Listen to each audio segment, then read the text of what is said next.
Hello and welcome to all of our Gold viewers who are here with us today. I'm Kristen Schwartz, licensed midwife and MC here at Gold. And today I'm very excited because I have Priyanka Idicula here with me. And we're going to talk about her upcoming presentation for the Gold Midwifery online conference of 2025. Welcome, Priyanka.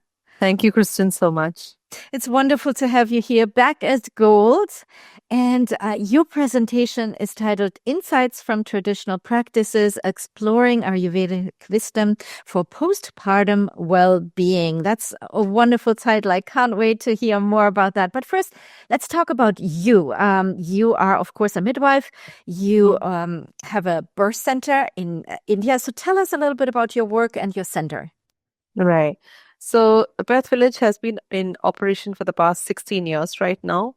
And it's been interesting, and it's been a wonderful ride through these years. We have right now perfected a slightly different model of care, which is basically the collaborative model, where we as midwives work alongside obstetricians and pediatricians together to bring holistic care to all our mothers. This is basically what we have done.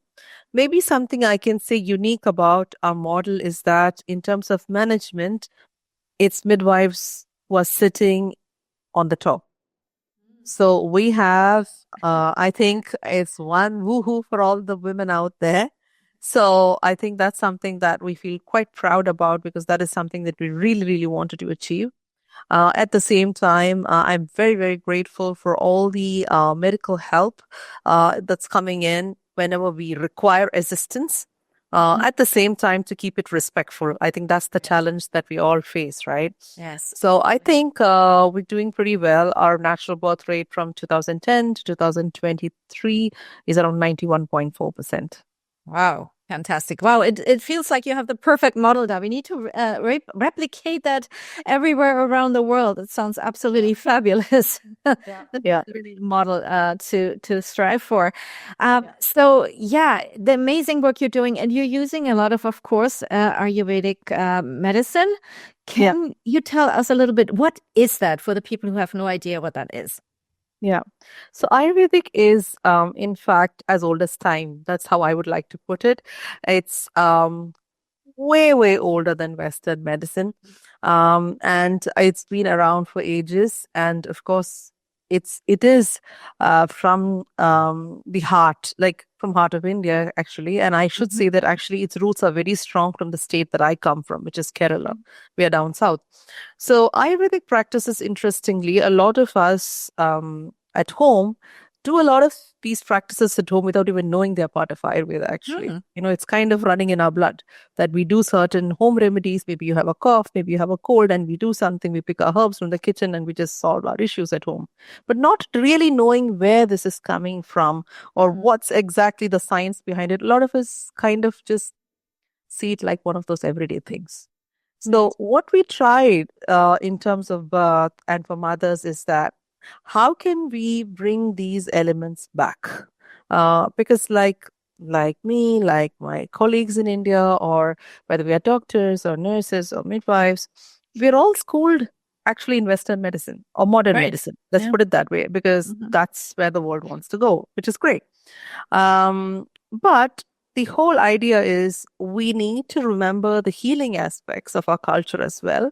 And unfortunately, there is a lot of plant-based science, which we are kind of losing touch with over the years. I think we cannot, if I talk to my grandmother, she knows exactly which plant is which leaf is which, and what is, she knows by looking at it, right? We can't do it anymore because we just don't know, right? I think it's so important, especially as we grow more and more in a concrete jungle.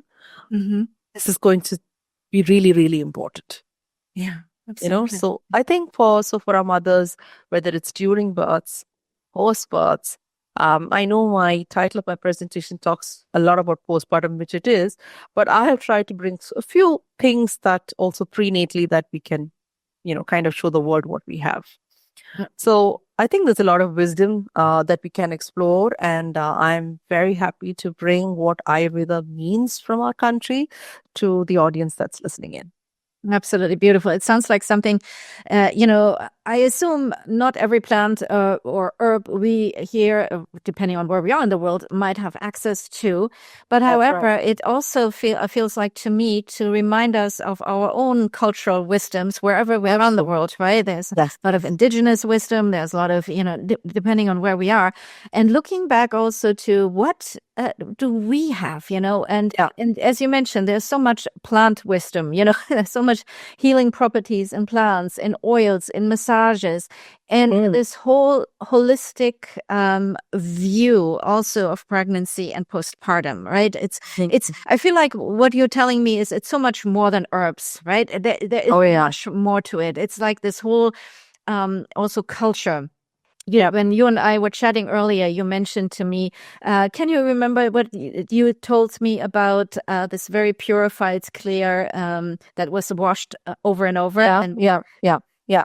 For example, there is this specific ghee that we have, which is obviously from milk. It's basically the cream of milk, which you collect over a period of time. And we call it Shadadigridam. It's a little bit of it's a little bit hard to roll off the tongue, but basically it's ghee that's washed 1,000 times. So basically you wash it and wash it and wash it. And each time you wash it, you're supposed to chant, invoking whether whoever you pray to. Of course, in India, when you're doing it, it's basically the word Om that's being used to chant and use to kind of churn the ghee 1,000 times. So the whole idea is to make it as pure as possible.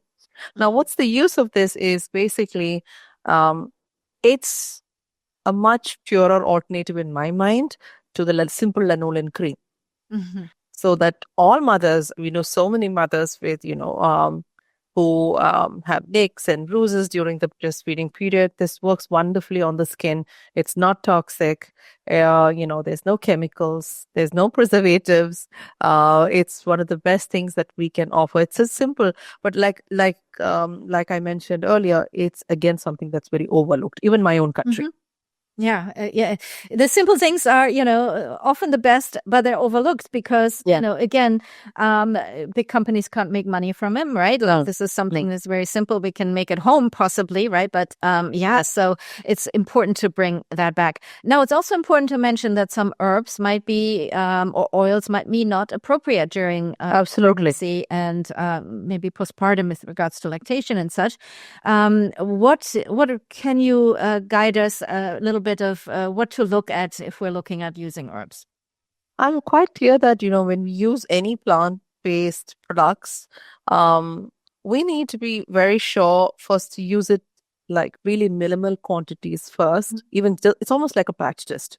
Yeah. So, if you're going to develop any allergies, you don't feel great, you feel, your eyes are watering, you feel super itchy, then definitely you have an allergy going on to that particular product. There's no doubt about it. Right. And most interestingly, Ayurveda has really specified down what can be used and what can't be used. There's a very, very clear guideline. It specifically mentions these should not be used in pregnancy. This, they have a very clear guideline on this. And the thing is, it's about just following the guidelines because, like I said, it's a science that was perfected more than 5,000 years ago. Right. So, yes. Yeah.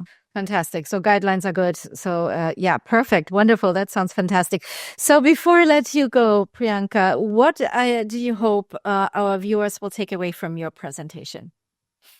I think the most important thing is to look at your own cultures back home. We are all, I believe, products, or let me put it, we need to look at more of our ancestors before us, what they have done, the wisdom maybe in your own backyards, for example, or even to I would like to inspire people after the presentation to just even kind of talk to their grandmothers, maybe, about simple things that they did at home and ask the culture around births.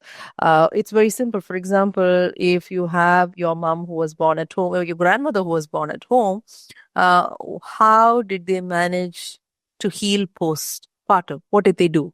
Right. There are so many, I'm sure there will be anecdotal things that we can hear about. All of us can, and to really reinstate in the viewer's mind that the wisdom that is being transferred over generations. It's important. We are torchbearers of it as midwives. It's important. I think that's a moral responsibility that we have. Oh, love it. The moral responsibility. Love it. Absolutely fantastic.